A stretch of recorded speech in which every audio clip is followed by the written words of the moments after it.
My name is Christina Carminucci. I'm 18 years old, and I'm from Belleville, New Jersey.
When I was about 2.5 years old, I saw an episode of Barney where he was dressed up as a ballerina. So, of course, I had to be a ballerina. So I asked my mom to sign me up for dance class, but the only way I could take ballet is if I took the combined ballet tap class. At the time, I don't think I was too happy about that. All I wanted to do was be a ballerina. How ironic that turned out to be. But I tapped for about 2 years and I stopped. When I was about 11 years old, I switched studios. And I still didn't really tap, but the following year, I decided to get back into it. For some odd reason, I don't know why, I was feeling extremely ambitious, and I decided to attend the Tap Kids Summer Intensive that year, my first year tapping. When I got there, a whole new world appeared before my eyes. I thought everybody was from a small studio like I was. But these kids had been exposed to so many great teachers and so many festivals, and they just had such a good idea about what tap dancing was, and they were so amazing. And to have peers around you be so inspirational is what probably triggered my love for dance, for tap dancing. And the faculty there was just amazing. Teachers that I admire now, I didn't even know who they were then, and since that summer intensive, I've been working so hard just to be the tap dancer I want to become. I have had to sacrifice a lot for tap dancing. I've sacrificed a lot of sleep, a lot of school events that I couldn't go to, a lot of time with family and friends. I've also had to face several obstacles. For one, I'm 18 years old. I've only been tap dancing for 5 years now, which, if I knew how much I loved it, I would have started a long time ago.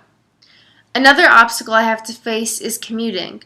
I live in New Jersey, and even though on the map it looks like I live 20 minutes away, There's always traffic going into New York City, so sometimes it can take me 2 hours to get into New York. When I was in high school, rushing home from school and trying to catch a bus just so I could make one class at Broadway Dance Center was a big hassle. Not to mention, New Jersey Transit wasn't very reliable. For instance, a car had run into our bus just before entering the tunnel. Once the bus started smoking and we had to evacuate and wait for another bus. Another time, the door on the bus wouldn't close, so we had to wait for another bus to pick us up. I really haven't had the best luck with New Jersey Transit. But this fall, I will be attending Pace University, which is in downtown Manhattan, and I won't have to commute anymore. But I did have to make a lot of sacrifices in order to go there. For instance, I didn't apply to any schools outside of New York City. I dedicated a lot of time, energy, and major life choices for tap dance. But the thing is, I know it will all be worth it.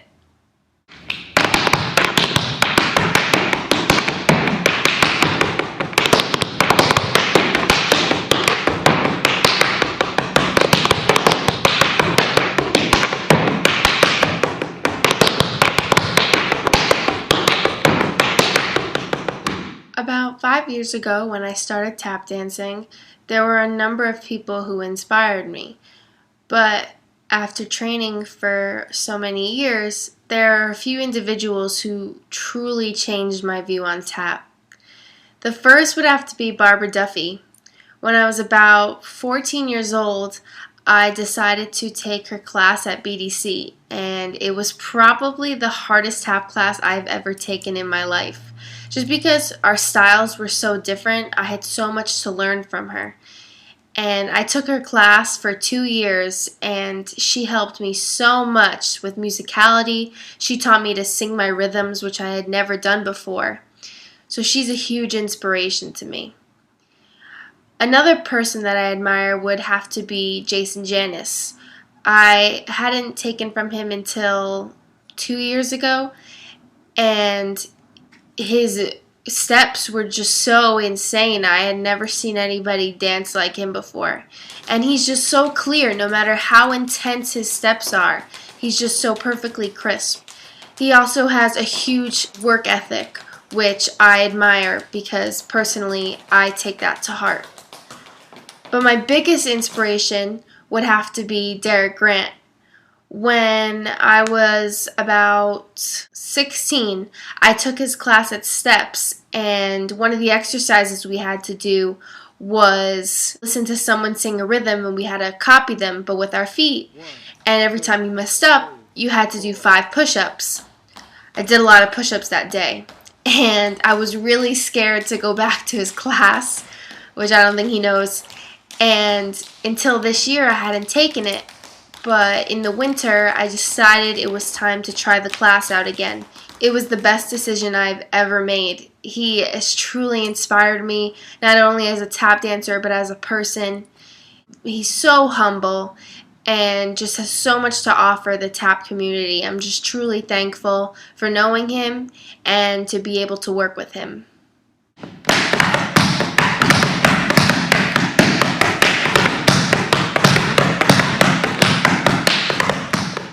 My family is extremely supportive of my love of tap.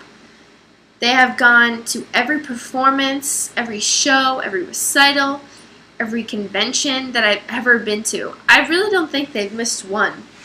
My dad has gotten so involved in my tap dance life that he decided to take some tap classes of his own, which I really admire that he did that for me, just to understand why I love tap. He still doesn't really get it. But they've always been there. They're my #1 supporters, my biggest fans.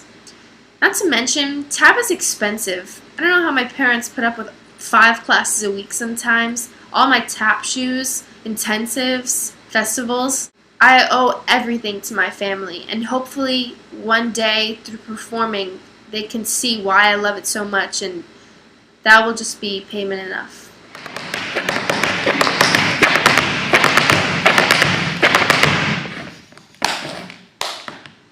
Most of my peers are fully supportive of tap dance. Occasionally they'll say, "Christina, why don't you hang out with us instead of go taking class?" I give them one look and they know that's just not an option. Also, a lot of my peers are in fact tap dancers.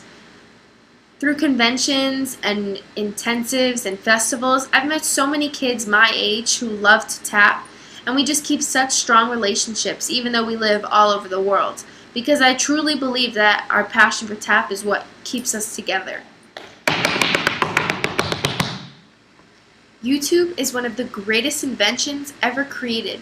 With it, I can watch Gregory Hines and Bunny Briggs and the Nicholas Brothers and Jimmy Slide, all amazing tap dancers who I never had the opportunity to see in person. I can go and watch their videos and replay them and learn the steps that they once did.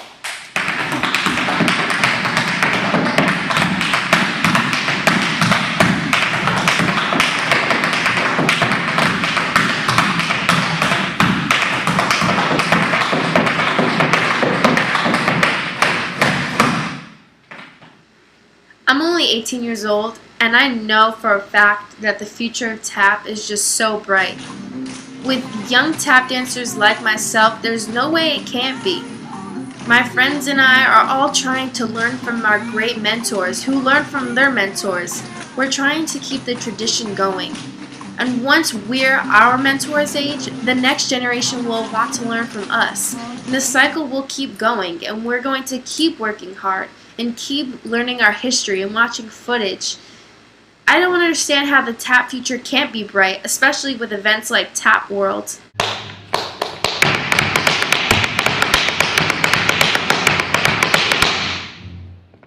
I have been asked so many times why I love to tap, and every time I am at a loss for words.